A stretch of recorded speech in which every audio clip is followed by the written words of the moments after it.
Michelle is a musician with albums released as Everyone Except Me and artist behind the post-apocalyptic webcomic Stray Cats. She's kind, a bit shy, and furiously creative. Henrik is a filmmaker with over 24 films and TV shows as producer, director, and occasionally host. He also released a couple of music albums. He's bombastic, larger than life, and tenacious almost to a fault. Together, they've been best friends for a decade. This show is awkward. One of my true and evil reasons for doing the show is actually to finally expose the real Michelle. There's no real Michelle, so don't worry about it. But in our friendship, I thought we'd agreed that it was more likely I was the one that didn't actually exist. I don't know. Did we come to a consensus on that? I always just assumed because I was the wacky one. Yeah, but that doesn't mean anything. I just assumed that meant I was the Tyler Durden, that I didn't really exist. Yeah, I don't know. But to expose the real Michelle so that the world can see you for who you truly are. Yeah, thanks. The thing I've been hiding from everyone on purpose forever.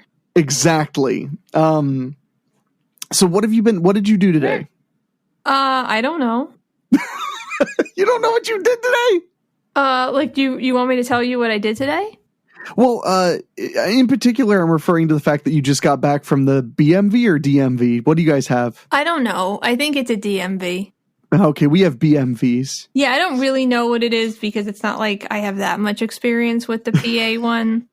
It's not the DMV in New Jersey anymore. I don't know what it is in New Jersey now. Something weird. But you were just at the motor vehicle place. Yes. Yeah. Because you were helping someone get their license? I was trying to. Oh, so they unfortunately it didn't go well? Yeah. I'm sorry to hear that. Okay. Well, I mean, I failed the first time. Yeah, me too. So, I mean, it's not, I'm sure you mentioned that to your friend. Yeah. Yeah, it wasn't the first time, but that's okay. It's fine. But it was the first time that you helped, right? Yes. See, and that's a big thing though. I just wanted to talk about this a little bit because you met this person. I don't want to say, I don't know their name off the top of my head anyway, but I don't want to talk about, I mean, because who would want to be on the show? Even you barely want to be on the show. So, but you met this person at work? Yeah. And they are they a young person? Yes. Okay. Hold on. What is going on? I don't know. What are you talking about? You can't hear it. Oh, I'm hearing a ringing. Oh wait, no, it's music. Yeah. I have to figure out what's playing music.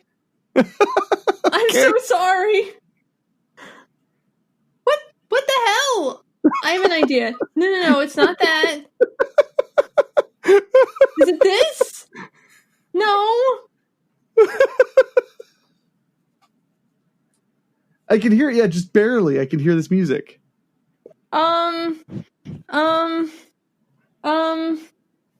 Shit. Literally, Henrik, I have no idea what's going on right now. Okay. It's okay. Okay, hold on. Okay. It's like, this is so frustrating. I don't have anything open that should be making that noise.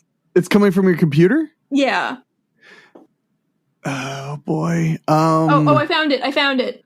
Sorry. What was it? It was I don't know, something on YouTube that started up. Was it weeb stuff? I don't know.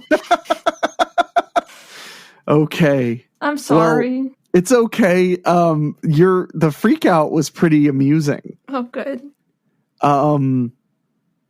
So anyway, do you mind explaining this whole situation with the car? Sure. Oh, right. That's what we're talking about. Yeah. So, yes, before everything went insane. Yeah. Sorry. So yeah, there's just someone that I work with, who is trying to get her driver's license, and she, like I live in an area where like you could just be a person and not have a car, maybe. I mean, maybe not so much where I live, but there are a lot of areas by me that's really easy. So no one in her family has a car, so she had asked a friend last time to use their car, and she just got real nervous and like couldn't even figure out like the buttons and stuff when she went for her test, and she's like, I don't want to ask them again, and she felt uncomfortable asking people. So I was just like, you could just use my car if you want, I guess. So and did you take her out in the car a couple of times? Yeah, I took her out once a couple of weeks ago, and then today before the test we went driving around. So, and I'm sorry, from my perspective, that's an incredibly generous favor. It's not that cool. Like I just trying to help somebody. It's not a big deal, I guess. I'm not saying it's not like the biggest deal. It's not like you didn't buy them a car, but you are helping them a lot. Because it's do you remember what it was like becoming a driver? Yeah, I do. Yeah. It was really stressful for me anyway. I don't know about for you. Yeah. I hated learning how to drive. My mother tried to take me on the road after I got my learner's permit. Mm-hmm. And she just started screaming the entire time I was driving, even though like nothing was happening. Yeah. Like I was just driving through the neighborhood. She was like, "You're too close, you're too close, you're too close, you're too close." Ah! Like, and I was literally like trying not to have a panic attack because as far as I can tell, I'm not too close to anything. Yeah. Yeah. I mean, and granted, it was like the third time I'd ever driven. So I'm doubting my own ability to gauge how far I am from things. Right. But yeah, so my mother was just like, you're too close. And finally, I just gave up, and my mother hired one of those driving instructors that comes to your house in the car with the 2 brake pedals. Mm-hmm. Did you do that? Yeah, but it was in New Jersey. You have to do that. You have to get like 6 hours or 8 hours with an instructor. But is that because you were under 18? Oh, yeah, probably. Oh, okay. Yeah. See, I don't know, though, really. Well, in Ohio at the time, man, we're all old. So it's like, 16 years ago when people were like, do you want to buy horses or try out this car thing? But no, I did not learn it. I got my license at 18 because by the time I was actually, like really ready to try to learn how to drive and everything. Mm-hmm. I was already like 17 and right. I'd already dropped out of high school. So I went and took one driver class that you have to take. I mean, I think we had to take 4 of them or something like that. I took one of them and I hated it so much. I hated the instructor. I thought he was a worthless hippie idiot. I know that that's terrible. I'm just remembering. I'm just giving you like stream of conscious exactly what I remember. Yeah. I hated everything about it. And it got to the point where I was like, why don't I just wait 9 months? Like I'm already surviving without a car, without driving. So I was like, I'm just going to wait 9 months. Like that's it. I'm just waiting 9 months. So then the moment I turned 18, I just went out, got my permit. It took, I just had to take the written test, got my permit. And then and then my mother freaked out about you're too close. Yeah. But funny side story about, I know you know this story, but like when my first car was this 2000 Volkswagen Beetle that I got in 2005, like, and my mother went out and bought it probably a month or so before I got my license. Mm-hmm. And maybe it's because of the way I grew up, because we didn't grow up with a lot around, but I just didn't assume that the car was for me. Yeah. I just didn't. My mother had this big SUV that she drove to work every day. And then one day she shows up with this Volkswagen, this green Volkswagen that's so clearly my style too. Like, because I came from humble beginnings, but my mother did well, made good. Yeah. And by the time that I was 16, 17 years old, we were living a very nice life. And So my mom shows up with this Volkswagen and I'm like, whoa. And my mom's like, yeah, I bought it because I felt like it. That was literally what my mom said. Yeah, I bought it because I felt like it. Apparently my mother assumed that I just read between the lines. Yeah. But I didn't. Yeah. So of course, though, I don't have my license yet. So my mom is like, why wouldn't she? She like drives it to work a couple times and stuff because it's fun to drive a different car, and that was a fun car to drive. And because it's little cars are kind of fun to drive, especially if you drive big cars. The reverse is also true. Big cars are kind of fun to drive when you drive little cars. Yeah, not so much. I mean, a little bit. I feel a lot more danger driving a bigger car, but that's kind of the fun. Driving that U-Haul for you, I was so terrified for like the first minute and a half, and then it was just a blast. I was like, yeah, look at me. And then I'm just like terrified because it's like outside Philly and there's cars everywhere, but I don't give a shit. Anyway, but no, so after I'd completed my 4 driver's training, which that was not mandatory, but we did it to get me the education, the comfort right. to be able to drive. My instructor was very nice and very helpful. But he did sneaky stuff. Like he'd be like, all right, now just go through here. And then he'd slam his brake and you'd be like, what? And he'd be like, there's a stop sign. It's like, I see. Cause I'm not supposed to just listen to you. I'm supposed to obey traffic law. Yeah.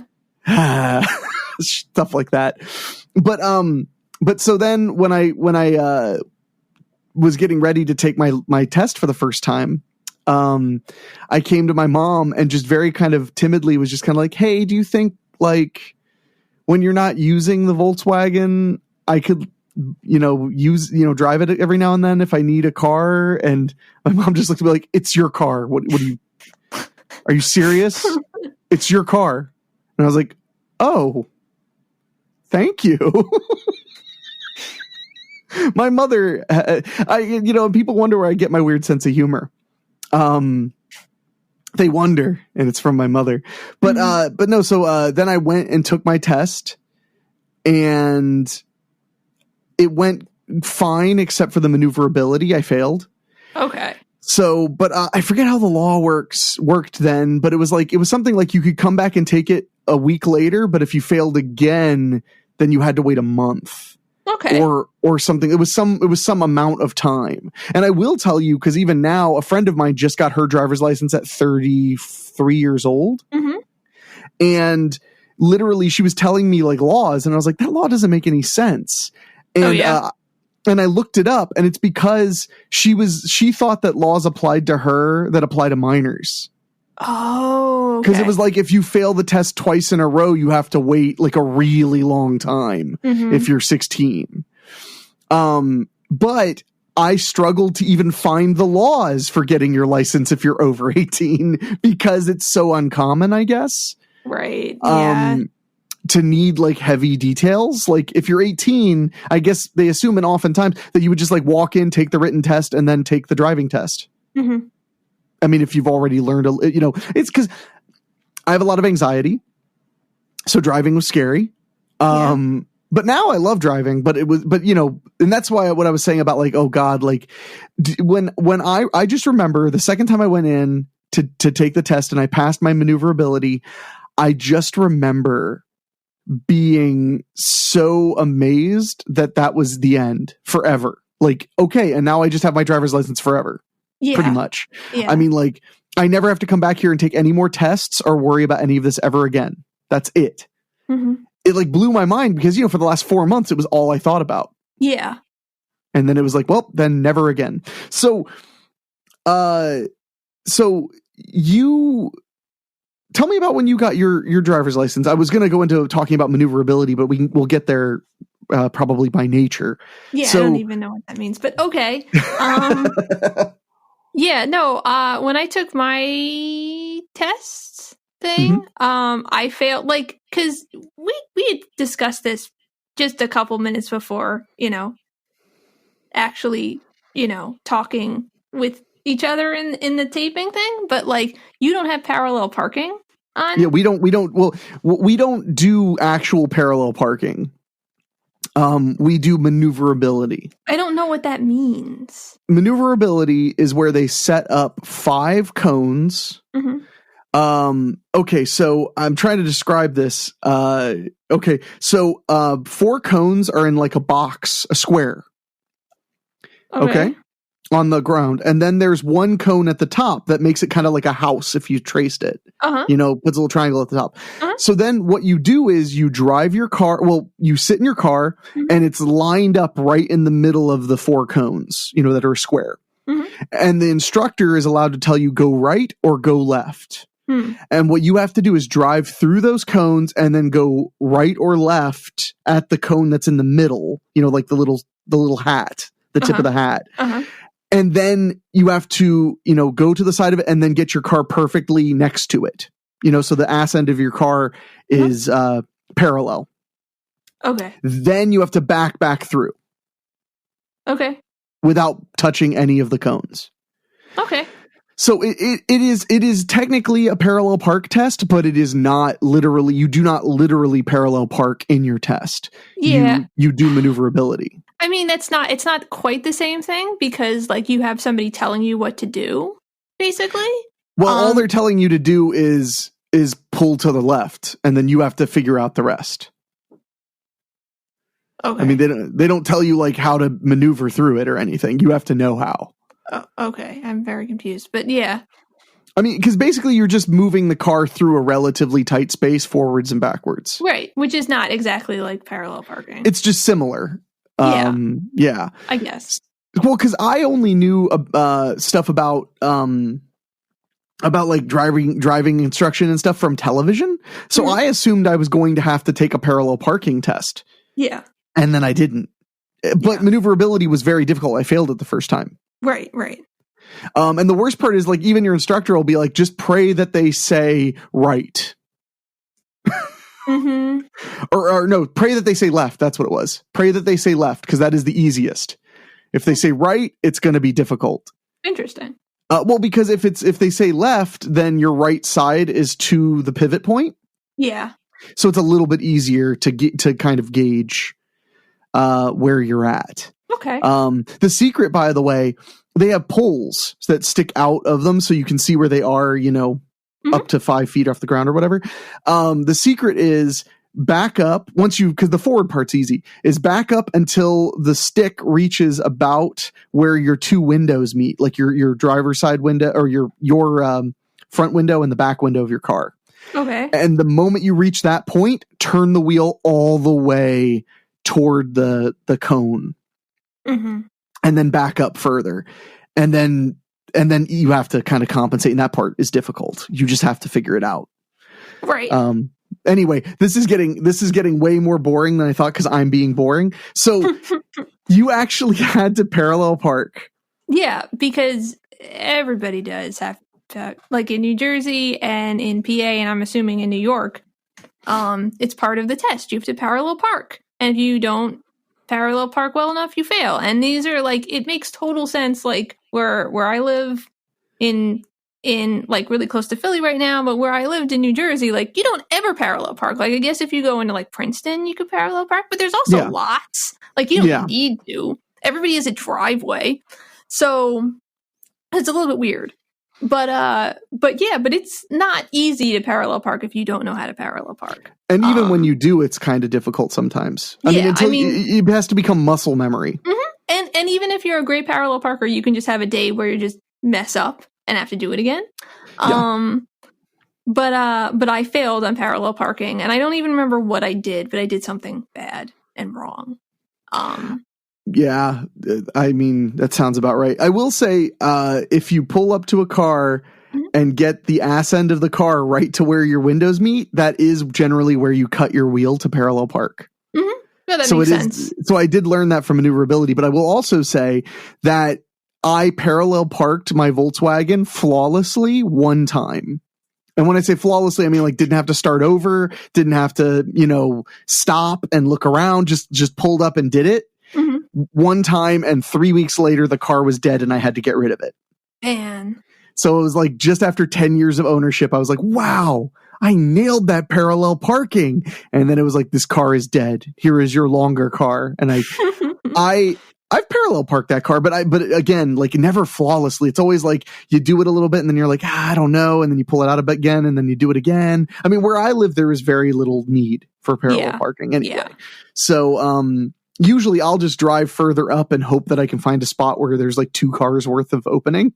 Mm-hmm. And I just slide in there like, boom, what's up? Yeah. I mean, that's the best way to do it in general. It just feels better. But yeah, I mean, I am the opposite of you right now. Like I parallel park, not like daily, but like at least several times a week. Of course. So it's like no problem. I know how to parallel park very well. I almost never have to like really correct. It is just kind of muscle memory. When we first became really good friends and you moved back to Philly and I came to visit you, it was one of the reasons I tried really hard to just park my car somewhere and then get you to drive from there on out. Because you got at that point, I'm like 22, 22 years old. I was very, very, very bad at parallel parking. So I was always intimidated by cities having to parallel park everywhere.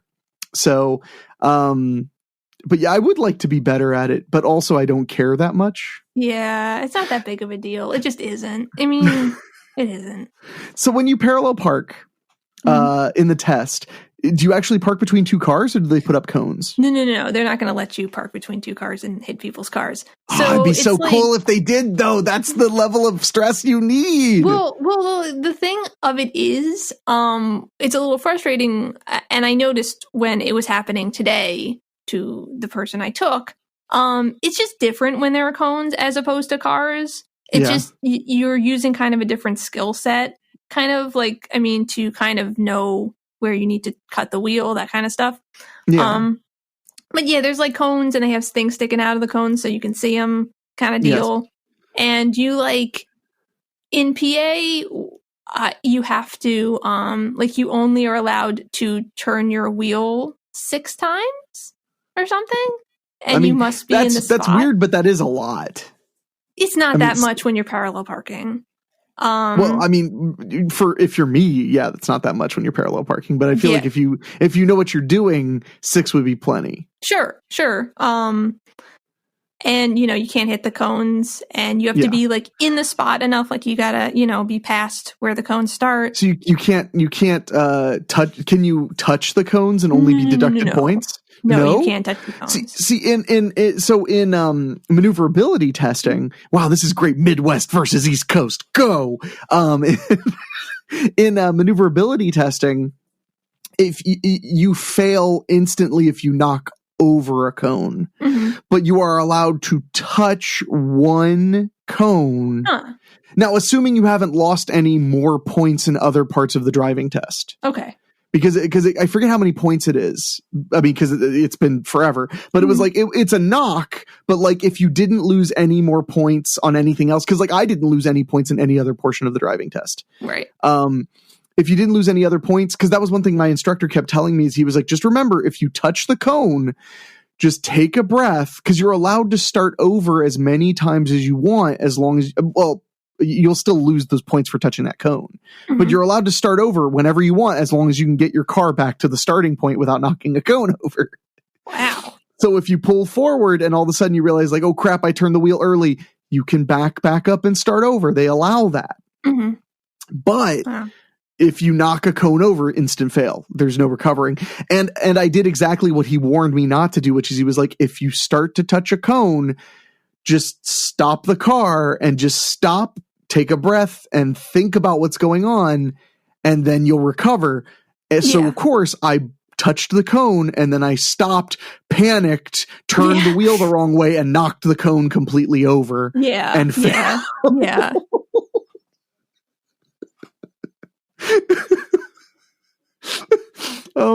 But so, and you drive, I should know the name of the car because I just helped a friend buy one. What do you drive? I drive a Honda Fit. Honda Fit. Small car. I mean, really relatively speaking. Yeah. Easier to take a test with. But it's one of those things where like, if you're not used to the car it's still not going to help, because like when I got the car, cause I had a Subaru before that, like a wagon. So I like was used to like, I need a big spot. and I got to do these things. So when I got the Fit, like I would like think I couldn't get in spots, and people would like laugh at me. They'd be like, "Your car is so small. That spot is so big. What are you doing?" So like it's all about like what you're comfortable with, kind of deal. Sure. Well, people when I was 18 years old, when I had my Volkswagen, people used to give me $20 to take the driving test in my car. Wow. That happened more than twice. Wow. Where friends would be like, if I give you $20, can I take my driver's test in your car? Because it's so small. Mm-hmm. And it was, I guess, easier because they all passed. I mean, I didn't turn down $20, so they all passed their test driving it. Because I wouldn't want to do that with like my Prius is pretty long. Mm-hmm. So, and I drive a Prius, so I'm better than everybody. So why should I want to take a driving test?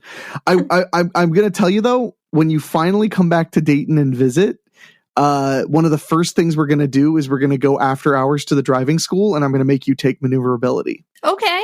It sounds like so fun. Excited. We'll film it. It'll be the best thing ever. Okay. You'll probably do awesome. Or it'll be really, really embarrassing. No, I don't want to say I think I do well, but I don't know. You probably would. I mean, if you've parallel parked a million times, it's not that much different. You just have pivot points, but it's really just about moving the car in a controlled manner. Yeah, I just gotta move the car around things, right? Yeah. I do that all the time. So, you failed oh my God. I'm sorry about that. She was sleeping quietly by my feet and then just decided F that shit. Like, I'm going to go bark at something really loud. Yeah. Well, I'm keeping my door shut from here on out. This was the first time I left my door open too. Okay. Anyway, man. I know. I'm letting the show be really loose. I'm going to leave your freak out in. I'm going to leave Henwolf going insane in. Okay. Well, then it's still not as bad as what happened to me. So, and everybody's going to be like, what the, cause I had to like listen really closely to even hear the music. Oh my God. It was so loud. But no, so you failed parallel parking. Right. So you came back like what, a week later, 2 weeks later? When did you come back? That's not how it works in. Oh, okay. It's not actually how it works in New Jersey or in PA. That there's an incredible demand. So you don't like get to come back in a week. It's like 6 months later or like 2 months later. Oh my God, something. 6 months? I don't think it was 6 months. I don't remember how long it was, but it was like, it's not like it's soon. Well, what we do where I'm from maybe it's like a month. I don't know. What we do where I'm from is we go to the BMVs that are really far away from everything. We go to like rural communities and take the test there. That's smart. We really do. Cause, I took my driver's test in Springfield, Ohio, which is relatively rural. I mean, it's a larger rural area, but yeah, you can get in there really quick. Yeah. Yeah, and same thing with renewing licenses and stuff. We go to like suburban ones that are like 40 minutes outside of the area. Yeah, that's super fast. That's the thing to do. When I got a PA license, because I had a New Jersey license, I was like, let me find a suburban location to go to, hoping it would be less crowded. And it was less crowded. But this is the one that we went to for the driving test today. So it's not that less crowded. Sure. But I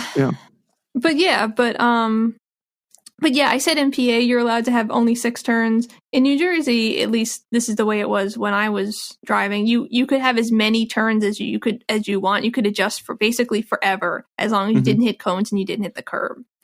And I either hit the curb or a cone. I don't remember. But because that's how it is with maneuverability here. It's like you could do as much as you need to as long as you don't fuck up. Yeah.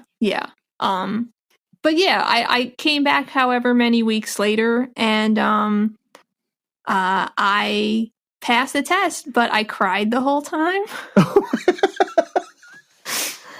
And my instructor got in the car and didn't understand why I was crying. All right. I didn't know how to tell her that I was really scared. And she thought that I was afraid of her.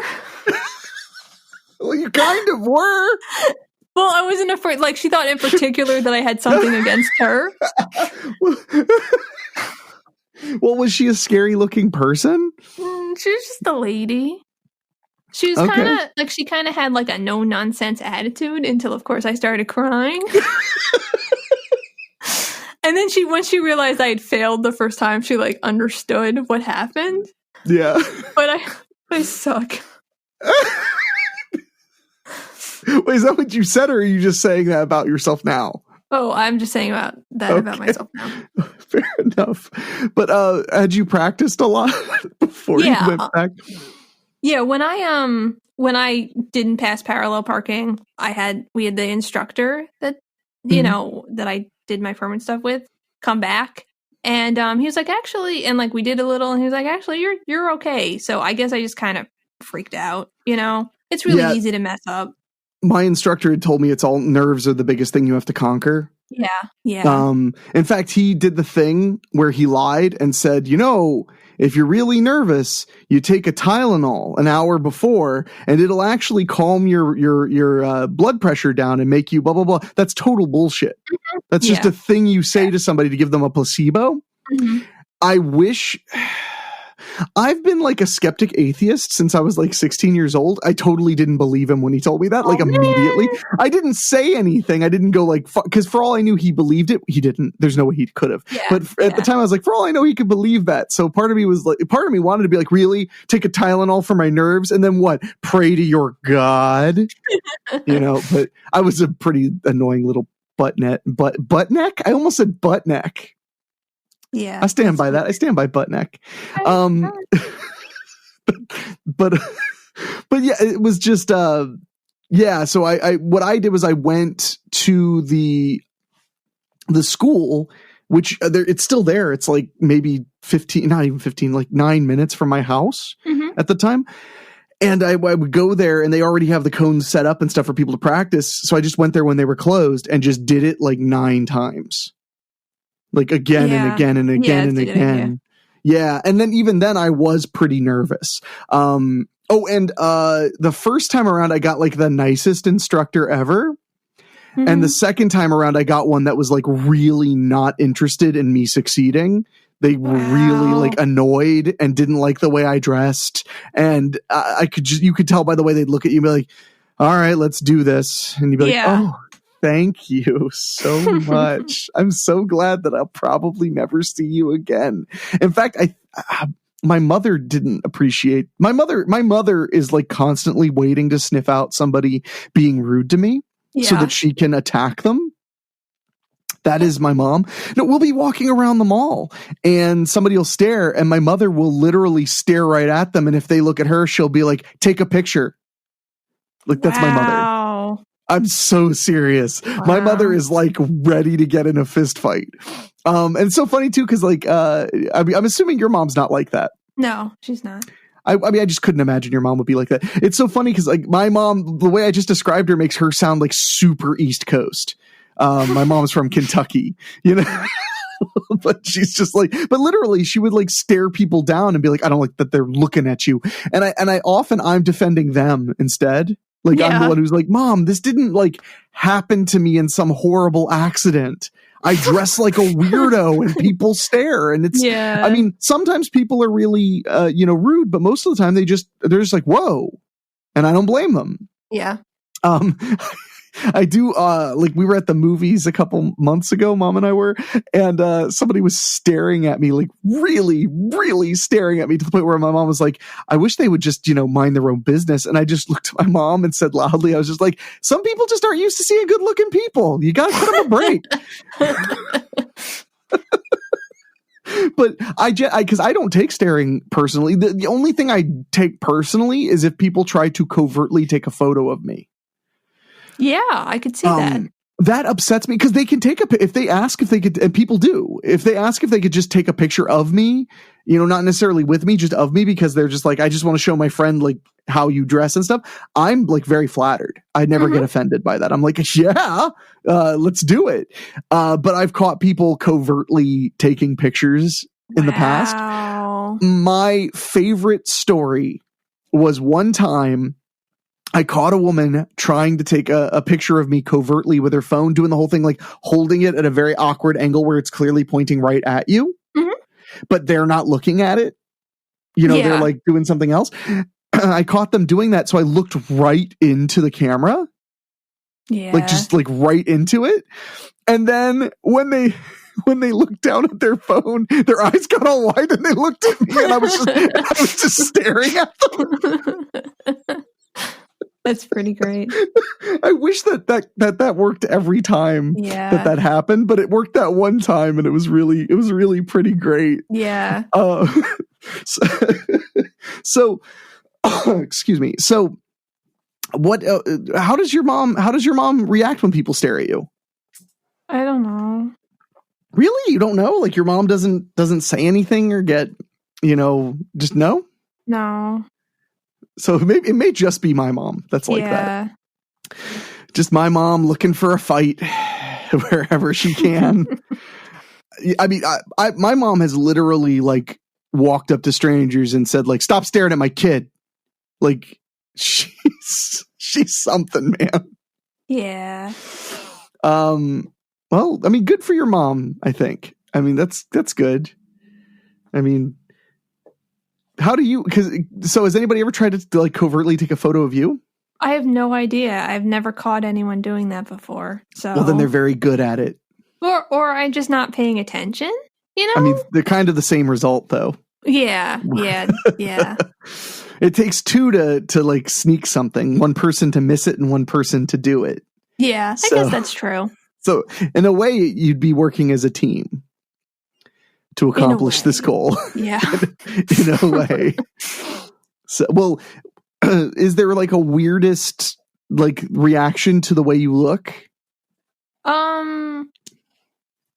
The only one that sticks out really is the time I was in Greenville, North Carolina, and I was just walking down the street, I guess going to a show that I was playing, and this dude in a pickup truck was passing by, and he like stopped at a light, and he said something like, there's just some things in this world that just make you want to laugh, and I was just like, okay, dude. So I guess that's an insult. I don't know. I like took it very lightly. Yeah, because that almost sounds like just sharing amusing. Yeah. Because that's so weird. Yeah, it was weird. It was a weird day. Super weird. Yeah. I mean, it was definitely about me, but it was weird. That's weird. But was he right? That what? That some things in life, sometimes in life, you just gotta laugh. I don't know. I guess I don't know. He probably was doing okay. He had a pickup truck. He's probably right. But when was the last time you laughed? I think I just laughed like a couple minutes back on this tape. So. And we're taping it now? Yeah, it's a tape. Thanks for listening. You can email us at thisshowis awkward@gmail.com or go to awkwardshow.com or whatever. See you next time.